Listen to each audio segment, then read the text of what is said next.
Ho, ho, ho! Welcome back to Luther's Large Catechism.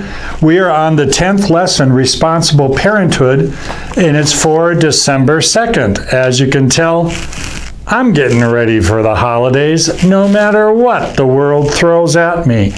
But boy, when you look at what Luther is saying in this section, he just can come off like a cranky old man, complaining about how things are going and how terrible everything is. But look behind his words, see what he's meaning. He's presenting responsible parenthood, and here's the big idea.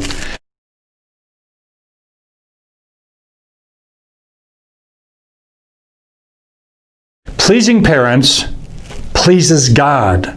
When children please parents, that pleases God.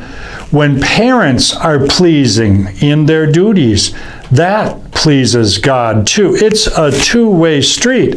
And Luther talks about that if only people would pay attention to the fourth commandment, there would be more love, more friendship, and concord in their houses, that children would captivate their parents' hearts. When's the last time that you were just captivated by your angelic children?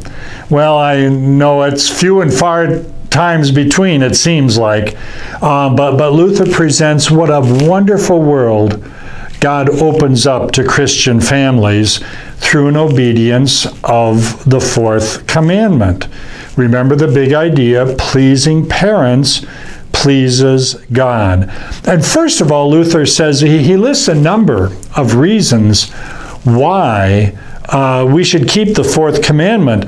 And number one is it pleases God. That has to stay first and foremost in our minds, because these are the commandments God has given us. And our primary responsibility, our primary relationship is to God. And so he gives us his command.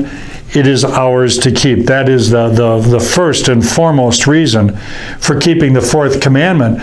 But then the second one, and he says, if we didn't even have living parents, we would have to make up stone statues and call them parents. Keeping this commandment is such a wonderful thing.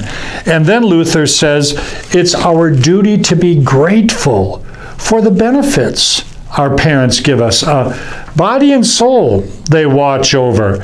As far as, and for our staff at Green Valley Lutheran Schools, he also mentions we ought to bless God for our parents and teachers. He says, think of all the blessings that they give us. We would have perished 100 times without their care. And then the third reason to give, to obey the fourth commandment is that the promise is attached. And Luther mentions that, yes, there's an implicit promise in all of the commandments, but never is it so explicitly stated as in the fourth commandment, that you may enjoy long life and live long on the earth. So for these three reasons, it pleases God. It's our duty to be grateful for the blessings that we receive, and then to obtain the promise that God has attached to this commandment. Pleasing parents pleases God. Enjoy the work ahead for this week. And teachers, remember, go to the GroupMe staff meeting message thread for the members of the church who are going through this in lieu of the Sunday Bible class. Go to the Facebook Luther's Large Catechism for the discussion threads and comments. See you next week.